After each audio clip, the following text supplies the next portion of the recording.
off the reef of Don Foster's Dive, which is where I worked almost 30 years ago. And we are about to undertake a journey that we want you to join us on. We've launched a Kickstarter campaign on Kickstarter.com. You can go there to divelive.wildearth.tv and be a part of this adventure. Come along with us on this mission to share our oceans with the whole world. And this dive marks the very beginning of that process.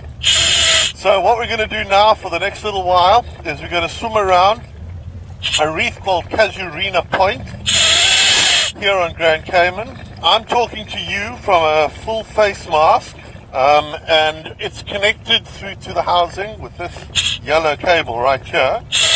And that's what allows you to hear me, and for me to be able to hear Nikai, who's up on the surface. Now Nikai has grown up over here in Grand Cayman. He knows this place like the back of his hand, and he can hear me, I can hear him. But crucially, he is able to see all the questions and comments that you're putting through on Facebook or wherever it is that you're watching this stream right now. So please, go ahead. Send through your questions, your comments. Nikai will route them through to me, and the two of us will take you on a dive in one of the most beautiful places in the world. Oh, I forgot. We've got Jean-Dre on camera today. So it's good to have him. There we go. Anyway, guys, that's it. Let's go and do the best we can. Remember, this is just the first time. There's going to be all kinds of problems. Sorry about the sounds and all the problems, but we're going to work on them together, and we're going to make this an amazing experience. Nice. So there we go. Let's go for it. Yeah. Come join me. We've already got a great question from Simon Graham. The question from Simon is, how deep are you? So, Nikai, I heard that we got a question from Simon, but I didn't catch that question. Yes, he's asking, how deep are you? And what an epic start. So right now, Simon, I am 7.5 meters, which is almost 24 feet underwater. You can see that we've got a mooring over here. This, interestingly, is the mooring that looks after a boat called Cayman Sun. So Cayman Sun moors to that.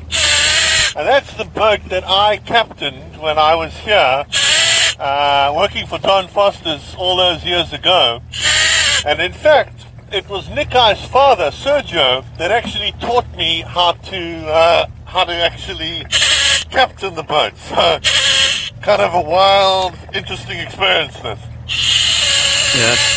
Now, Bianca's asking, what's the water temperature down there? The bottom temperature is 27 degrees centigrade. Nikai, do you know what that could be in Fahrenheit? That's around 80.6 Fahrenheit. Wow. So it's pretty warm. Oh, yes. I mean, there's no doubt it's pretty warm. You can see all this beautiful living coral that's right along the side of this little cave over here. This is amazing, you know. As you all know, coral is so super threatened, and it's amazing to see so much of this coral so incredibly healthy. Oh, yeah. Ooh. Oh, some great questions coming in here. Linda's asking, any stingrays nearby? So I think I got that question. That's from Liz. Are there stingrays nearby? Yeah, Linda. Now, Liz, you probably know that Grand Cayman is famous for having Stingray City. Sorry, let me turn around. Hey, Liz, great to see you. We could easily see stingrays at any time, but we're not actually near Stingray City at the moment.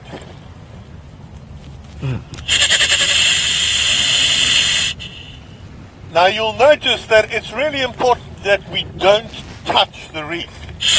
So I don't have any gloves on, and that's important. If you wear gloves that can encourage you to touch the reef, we don't want to do that. We want to stay hands off, because even a small touch of the coral can actually lead to damaging that coral. That's right. Man, you got some really good questions coming in here. Another one is from Retro Beard. Are you near Grand Cayman's famous wall?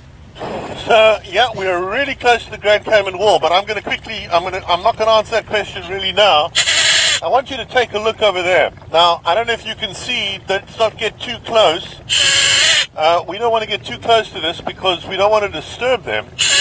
But you'll see a purple patch. Now, those are actually the eggs of the sergeant major fish, which is those two fish there that are actually protecting those eggs. Yes. Now, if you just watch closely, you'll see that the one, or both now, are actually putting bits of water. They're kind of moving the water over those eggs. And we don't want to get too close because what will happen is we'll disturb them. They'll leave those eggs even for a few seconds. And the next thing that happens is a predator can come in and kill those eggs. That's right. Really fantastic. Now we've got to be real careful when we leave them. We need to swim around so that we don't in any way disturb them. Oh, that's true. From Shamsoon, if I said that right. What kind of creatures can we expect to see underwater? Sorry, Nick, can I ask you to say that again? From Shamsoon. They're asking, what kind of creatures can we expect to see underwater here? So I'm not 100% sure, Shan, exactly the question, but I think it's what sort of creatures can we expect to see? Now, what we have here is a unique creature. Just coming over there is the Sapien aquaticus. This is the aquatic ape. You'll notice that it doesn't actually belong under the ocean. It's breathing air from the surface. And you do kind of get to see a couple of these sort of primates that are swimming around. You'll see there's a couple more of them in the family behind them. But jokes aside, we can expect to see all kinds of creatures over here in Grand Cayman. Yes. So we've got parrotfish. There are all kinds of smaller kind of reef fish that live on the reef in this whole symbiotic relationship. When you get closer out to the wall, which isn't too far from us, it's probably maybe only a couple of 100 feet that way. There you can see eagle rays. Sometimes, but not that often, you might see a shark. There are a lot of tarpon in this area, particularly in the caves and the kind of gullies that exist.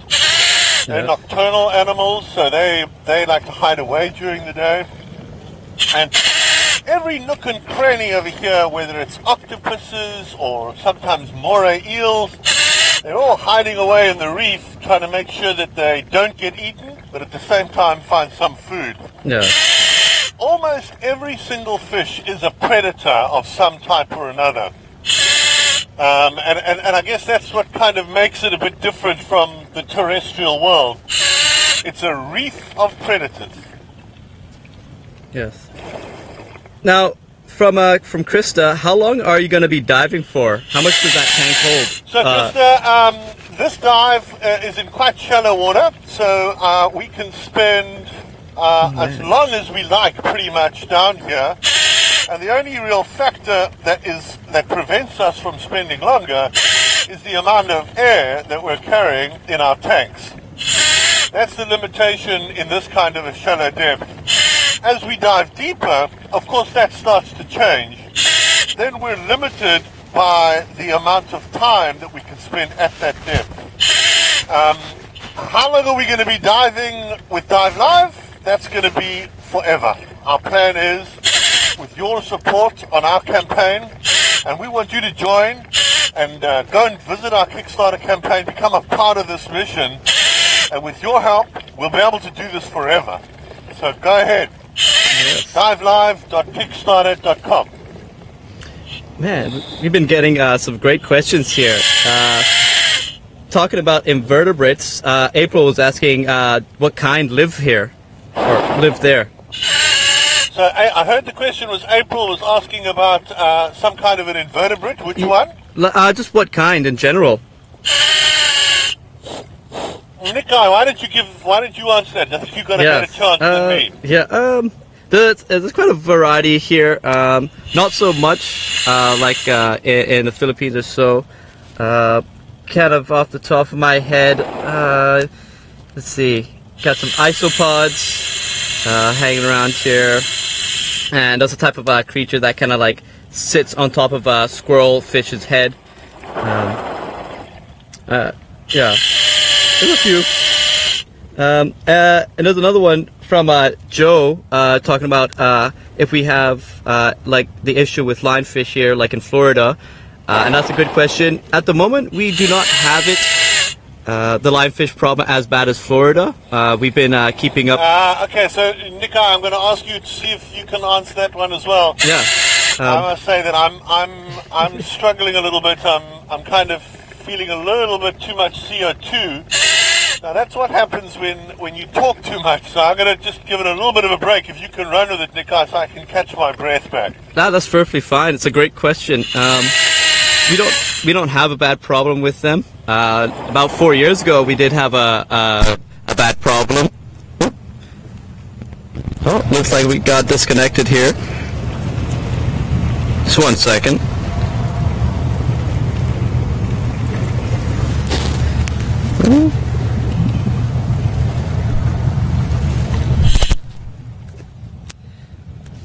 Jean-Ray, can you hear me? Yeah. Okay, so we've run out of cable, so let's just gently go back that way. I think let's turn that way, Jean-Ray. Let's go around this way. Yeah. So those that are watching out there, that yellow cord is used as a communication device for Graham there, and it just kind of got unplugged for a couple seconds. So they're just going to kind of turn around and readjust. But coming back to that lionfish, we've been taking care of it. Been seeing here a few here and there, but not as many as you would see in the Florida area. Thanks, Nikai. That we had, as exactly as you said, our cable kind of ran out there, so we're going to head back in the direction so that we don't pull out again. Definitely. Now Stacey Lewis. The rare sightings of creatures to see would be like a spotted eagle ray, maybe some African pompanos, which are some really nice big fish, some crevalle jack.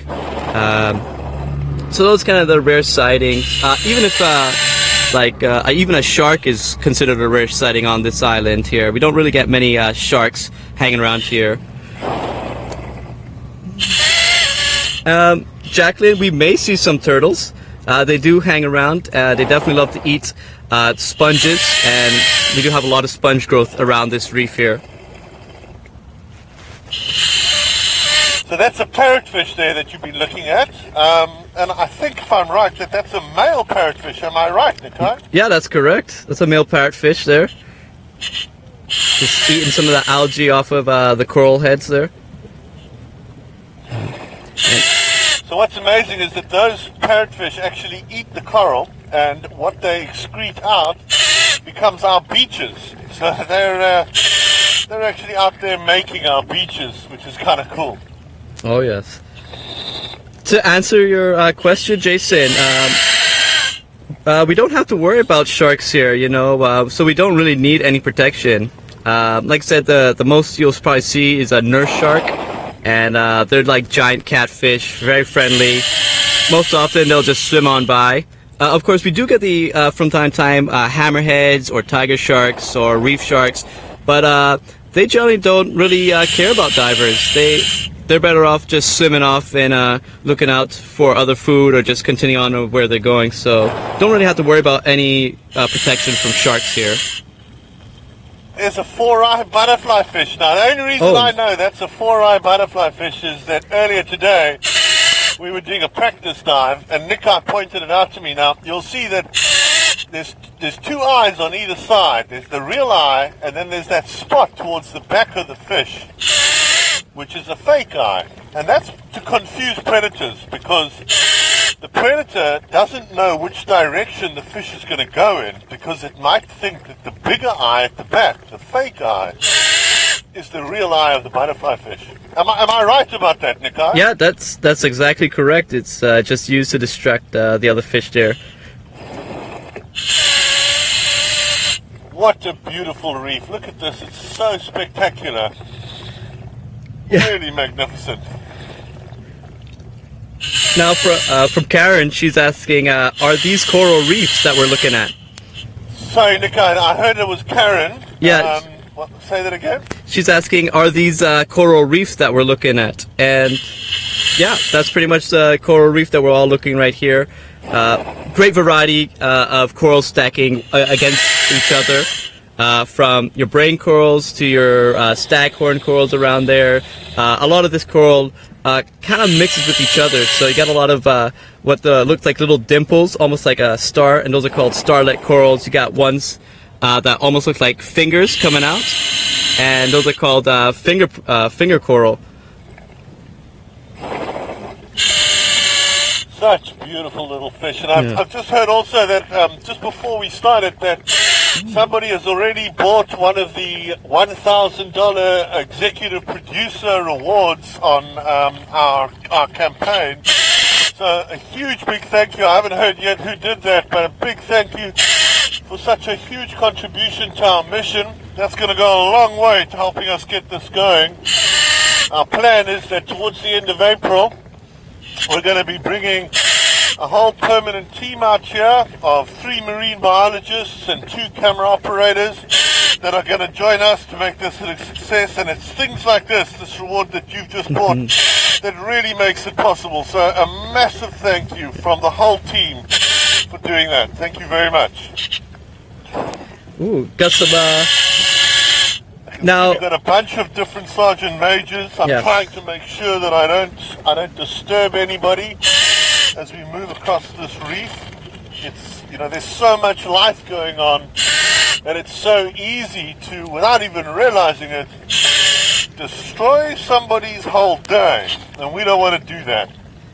I got a pretty amazing question from Patricia here, and that question is, are the coral reefs here in Cayman affected by the dust storms moving off of Africa?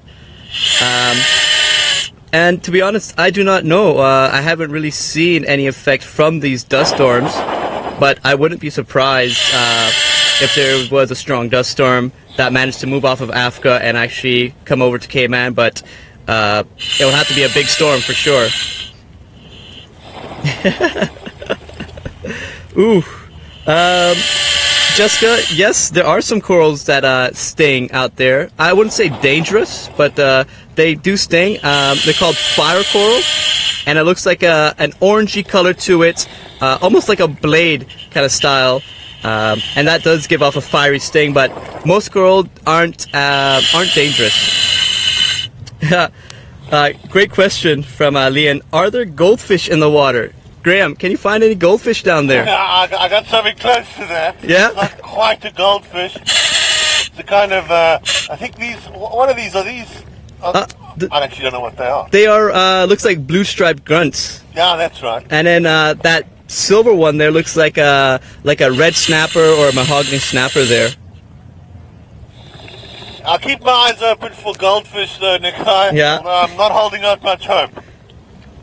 Ooh.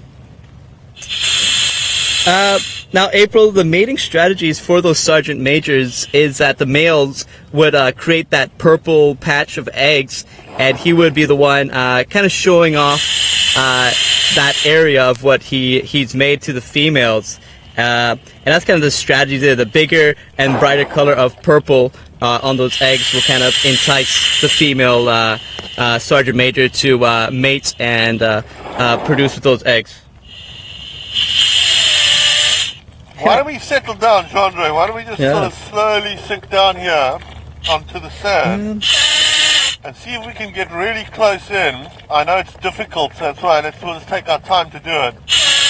But there's some really interesting soft corals. Oh, what's that swimming over there? That's some kind of game fish. I don't know. Yeah? Oh, yeah. That's a cerro there passing by. Almost like a mackerel, kind of. Oh, Jean-Andre, no, I think there's a lot of sand being washed up over here, so let's just keep moving, I think. Yeah. Alrighty. Just be careful with that mooring line there, Graham.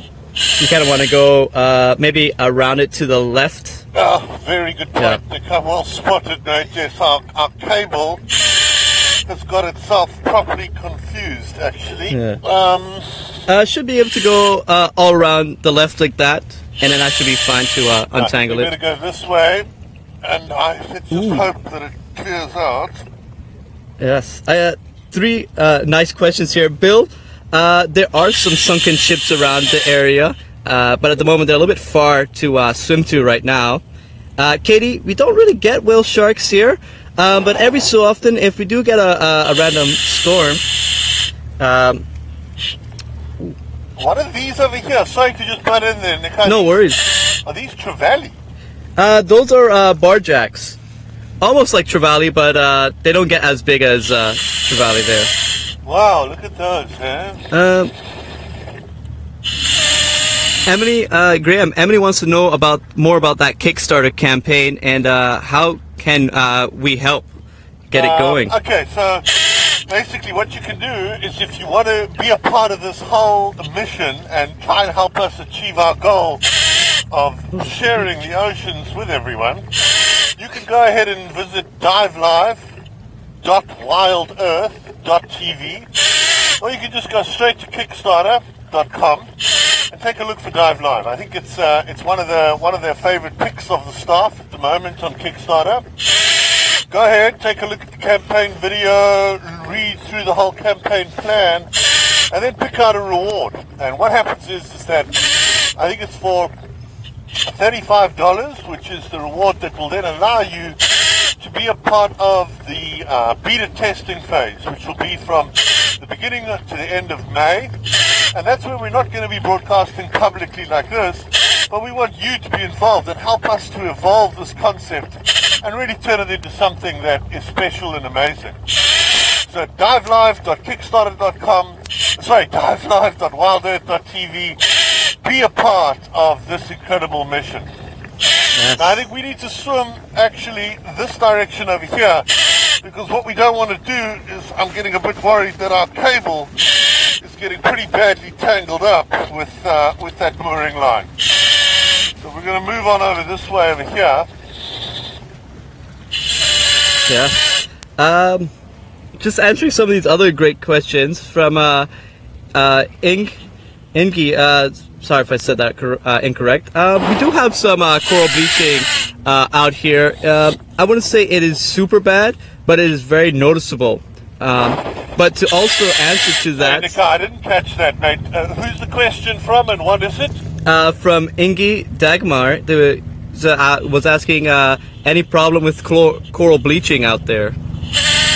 I think I didn't quite catch the name, but I did quite hear that it's a question about coral bleaching. Yeah. And I'm proud to say that I don't see any signs of coral bleaching here at all. None at all. This looks like this coral is all in perfect condition, which is really good news. Yes. Oh yeah. Let's see. Oh wow. April. That purple spot are the eggs of that sergeant major fish there. So I'm not too sure what they use to make it purple. That's just generally how it comes out when they produce those eggs. And Hannah, yeah, the fish population is really healthy on this reef. There are times of the day where it is very quiet and looks like there's not many fish, but that is just due to the time of day there. Ooh, Cheeky Geeky was asking Graham that they have a friend that's been diving at this spot and wants to know if you guys plan to add any filters to the cameras to bring out the colors. So I must say that guys, I want you to know that it's very difficult for me to hear Nikai, because my own noise of breathing makes it super difficult for me to actually hear what he's saying to me. But I think I caught there that somebody has a friend that's been diving over here and saw a cuttlefish. Is that correct, Nikai? No, they want to know if you guys plan to add filters to the camera later on to bring out more of the color from the reef. Like a red filter. We do have a light, yes. We do have a light on the camera, which we can turn on. Go ahead, Chandra. Can you turn the light on there, and let's get down onto the reef and see if we can show some more colours. But be careful. We got sergeant majors here, so let's try and avoid them. Let's try and move over here, maybe to this bit of reef over here, where we can put the lights on, and you can take a look. Also, Chandra, just be aware there's another big patch of sergeant major eggs just hidden in there. Oh, yes. So maybe what we do is we come around this side over here. Just so you all know, we're still at about 24 feet. We've been down for 34 minutes, and we've so far reached a maximum depth of 33 feet. So your light is coming. Oh, there we go. There we go. That's better. Okay, so you can try and bring us in a little bit closer, maybe, Jean-Dre, and we can take a look and see if we can see the colours a little bit clearer with the lights on. Oh, yes. Looking a little bit better there. Now, those little gray fish right there that are on top of the reef, those are called gray chromis. Yes. I'm not sure if you... Oh, you got... Wow, look at that, eh?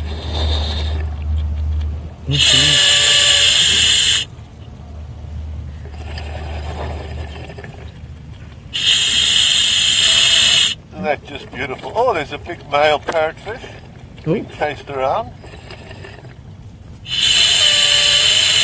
Do you see? Can you see that pufferfish over there, John-Ray? You got it. It's right there on the brain coral. It's very camouflaged. Can you see it? All right, I'm going to go on the other side there, see if I can get behind him. Oh yes, I see it to the right of that brain coral. You can see that little birdfish right there. Yes. Yeah, there he is. He's just a little tiny baby pufferfish. He's a real small guy. I'm going to come and get in here and see if I can photobomb him. Yeah. Heather, fish and other marine life do have territories. That's a great question, Heather. But generally you'll find out that even though that they have their own territories, they will share it with other species of fish until a certain time or a certain event that causes them to shoo away. A good example is if a turtle is swimming down and eating a piece of sponge, sometimes you'll get damselfish chasing away because they don't want the turtle to eat the sponge, which is a source of food for the damselfish out there. So they do have territories, but it's not as aggressive, I would say, as land animals have it. That's pretty interesting, eh? Yeah. I didn't know that. Now, Graham, Lise is asking, will you be exploring the trench? Lise is asking this. What's that about a trench? I don't think we'll be exploring any deep trench at the moment. Maybe those little trenches that you guys are in.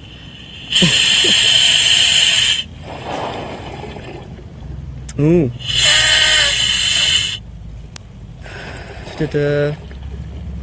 Let's see. Have you found any big groupers there, Graham? Jeanette was asking.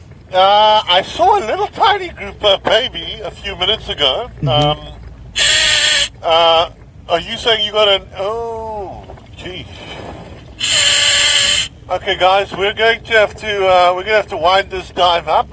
Jean-Dre is getting quite low on air. In fact, I think he's getting extremely low on air. So we're going to wind this up. But we'll be back again. We might be back again later today, or alternatively tomorrow for sure. So I just want to remind you all, please, to go to divelive.wildearth.tv or go to Kickstarter and take a look around there for our Kickstarter campaign. And please join us on this mission to try and share this incredible experience with you. And thank you very much for all the support so far and for all the support that you're going to be giving us. Thank you. And I look forward to seeing you on the next dive. Yeah. Let's go up, John Ray. You're extremely low on air, so Yeah, you guys be careful down there.